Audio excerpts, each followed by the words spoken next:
2020 학년도 7월 고3 전국연합학력평가 과학탐구 영역 물리학 원의 해설 강의를 맡은 안녕하세요. 물리하는 여자 차영입니다.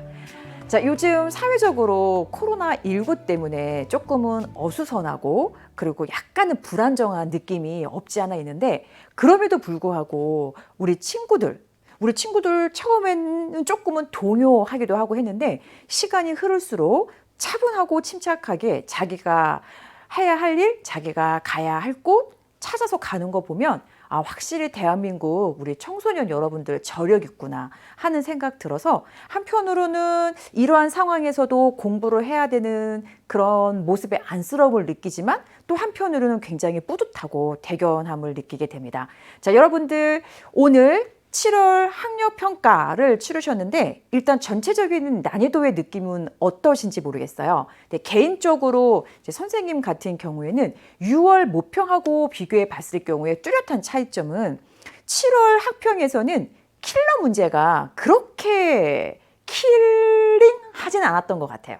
대신에 6월 모평 같은 경우에는 우리 물리학 원은 크게 4쪽으로 문제가 구성되어 있는데 3쪽까지는 좀 쉽잖아요. 그리고 이제 4쪽에서 조금 생각할 거리들이 문제가 있는데 6월 모평은 솔직히 제가 3쪽까지 풀 동안 야, 이거 너무 쉬워가지고 변별이 될까? 그런 느낌으로 3쪽을 풀었어요.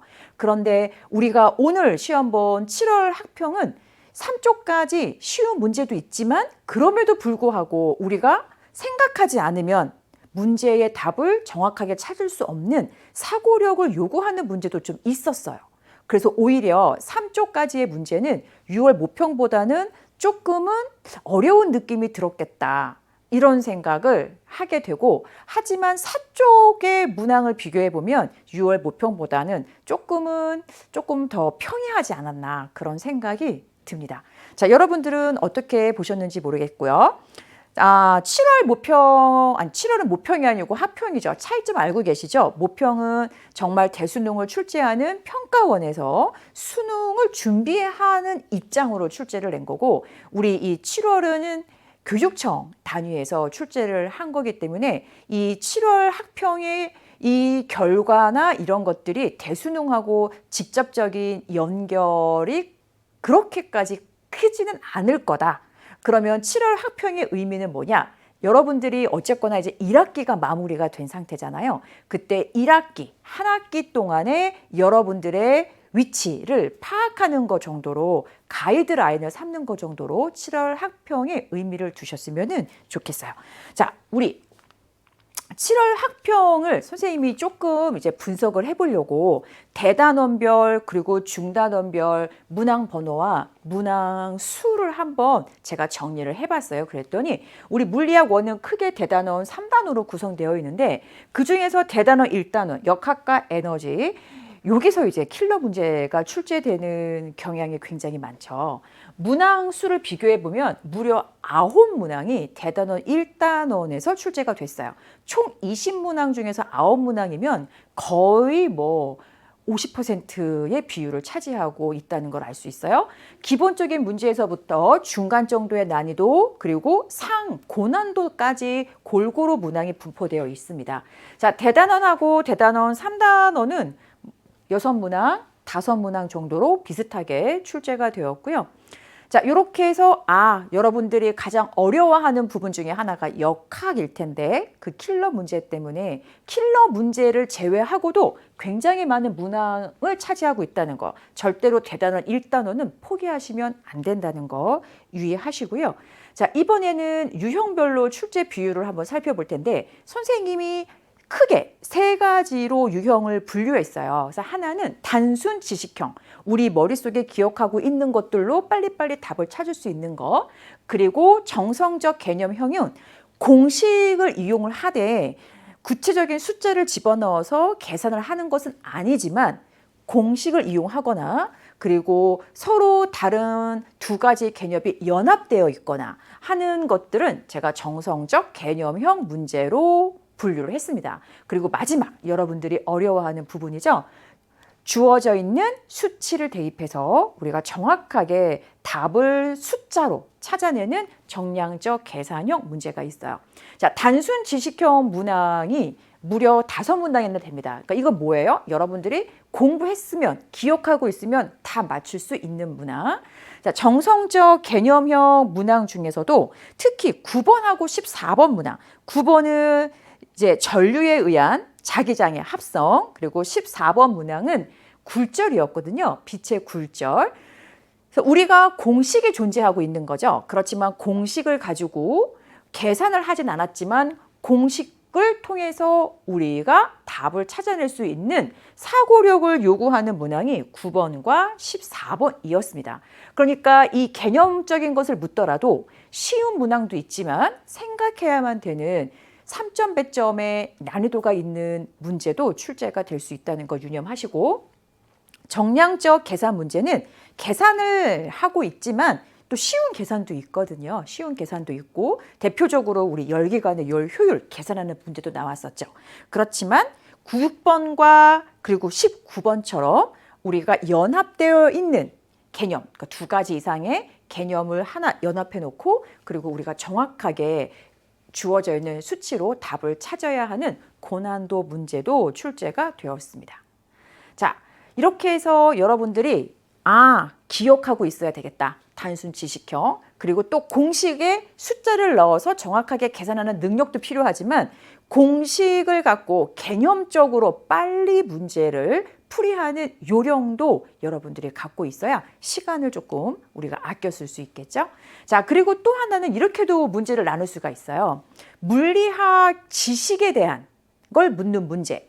그리고 우리는 또 이 탐구 활동이 주가 되기도 하잖아요. 그래서 탐구 활동을 묻는 문제. 그래서 대부분 탐구 활동을 묻는 문제들이 1문제, 2문제, 많으면 3문제 이렇게 꼭 출제가 되는데 이번 7월 학평에서는 7번과 같은 경우 바로 이제 탄성 포텐셜 에너지 그리고 마찰에 의해서 탄성 포텐셜 에너지 즉 역학적 에너지가 보존되지 않는 경우, 그리고 14번은 빛의 굴절 탐구 활동에 대한 문제가 있었습니다. 자, 마지막이 아니죠. 자, 킬러 문항. 여러분들 우리 상위권을 노리는 친구들은 이제 킬러 문항 살펴볼 텐데 제가 그냥 이 7월 모평 중에서 어렵다 싶은 문제를 골라봤어요. 그런데 전년도의 그 평가원 기출 문제하고 비교해 보면은 그렇게 아주 어려운 고난도의 킬러 문제는 아니었는데요. 좀 대표적인 것은 6번, 19번, 20번 문제를 제가 골랐습니다. 보통 우리 평가원에서 출제하고 있는 경우에는 킬러 문항이 18, 19, 20번 이렇게 분포가 되는데 우리 학평 같은 경우에는 19번, 20번 제가 킬러 문항으로 골랐고 6번과 같은 경우도 이거 굉장히 쉬워 보이는 문제거든요. 그런데 여러분들이 운동량과 운동 에너지의 관계를 알고 있는가? 어떻게 보면 키포인트를 잡지 못하면 이 6번도 문제를 풀기가 만만치가 않았을 것 같아서 6번 킬러 문항, 그 다음에 19번, 20번 문항 배치 때문에 제가 킬러 문항으로 골랐는데 사실 19번은요. 우리 두물체의 역학적 에너지 보존, 두물체가 세물체로 확대된 것 뿐이에요. 사실은 별로 그렇게 어렵지 않다라고 저는 생각하는데 저는 뭐 20년 동안 물리해왔으니까 그렇고 여러분들은 어쩜 19번도 어려웠을 것 같은 생각이 들어요. 이번 기회를 통해서 확실하게 알아놓으면 되겠죠? 자, 마지막 20번은 전자기 유도에 대한 문제인데요. 사실 이 20번도 평가원 예년과 비교해 보면 그렇게 고난이도 킬러 문항은 아니라고 할 수 있지만 그래도 우리 7월 학평 문제 중에서는 생각해 볼 여지가 있는 난이도가 있는 문제였기 때문에 특별히 여러분들 9번, 19번, 20번에 집중해서 저와 함께 문제풀이 수업을 들어주시면 좋을 것 같아요. 자, 그럼 마지막으로 여러분들 남아있는 시간 이제 정말 어떻게 보면 이 몰입해서 나의 그 실력을 업그레이드 할 수 있는 기간이 바로 이 여름방학 기간이거든요. 코로나 때문에 이번 학교에서는 대부분 2주 정도 여름방학을 갖고 있을 텐데요. 그 2주가 짧으면 짧다라고 할 수 있지만 결코 짧지 않습니다. 그래서 여름방학을 어떻게 보낼 것이냐. 여름방학 끝나면 또 우리 바로 9월 모평 기다리고 있잖아요. 그래서 제가 여러분들의 스스로 생각하기에 여러분들의 수준을 상중하로 나눠 보았어요. 사실 상중하로 나눈다는 것이 저도 기분이 그렇게 썩 편하지만은 않지만 그래도 우리가 스스로의 자기 위치를 빨리 파악하고 거기에 맞게 준비를 하는 게 중요하잖아요. 그래서 우리 스스로 하위권인 친구들은 물리하면 문제를 많이 풀어봐야 된다고 생각하는데 아니에요. 우리 하위권 친구들은 일단 개념부터 확실하게 잡으세요. 수능 개념 강좌가 있잖아요. 수능 개념 강좌에는 개념과 그 개념을 문제에 적용하는 것까지 함께 아우러져 있어요. 수능 개념만 잘하더라도 정말 3등급 보장할 수 있어요. 그렇기 때문에 하위권 친구들은 한 번 더 개념을 확실하게 해놓는 게 필요하고 우리 중위권이라고 하면 보통 이제 3, 4등급 혹은 3, 4, 5등급까지 이 친구들은 개념을 어느 정도 하긴 했어요. 근데 어느 정도가 안 되는 거예요, 이제. 상위권에 진입하려면 정말 100% 확고한 개념. 그래서 여러분들은 수능 개념은 아마 들었을 것 같아요. 근데 수능 개념에 한 번 더 정리하는 단계가 필요해요. 그리고 수능 개념에서의 그 개념들을 조금 더 보완할 수 있는 이 세밀한 터치, 그리고 문제풀이 팁, 그건 바로 수능 특강에 있습니다. 수능 특강에 제가 개념, 그리고 문제풀이 팁, 그리고 수능 특강 연계 교재이기 때문에 문제풀이까지도 꼭 하셔야 되겠죠. 그러니까 중위권 친구들은 목표를 딱 정하세요. 이번 여름방학 때 수능 특강 한번 돌릴 거야.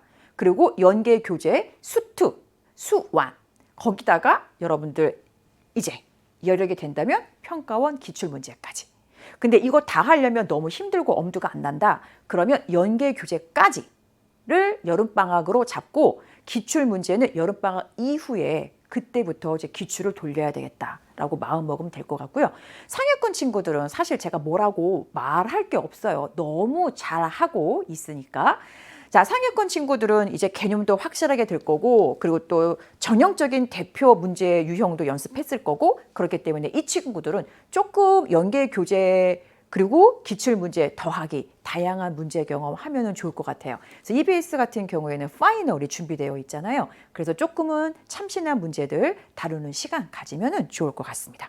자, 이렇게 해서 2020 7월 전국연합학력평가 고3 물리학 1에 대한 총평 그리고 여러분들 이후 여름방학에서의 학습 계획까지 짧게 마무리를 짓고 자, 그럼 본격적으로 이제 1번 문항부터 풀어보는 시간 갖도록 하겠습니다.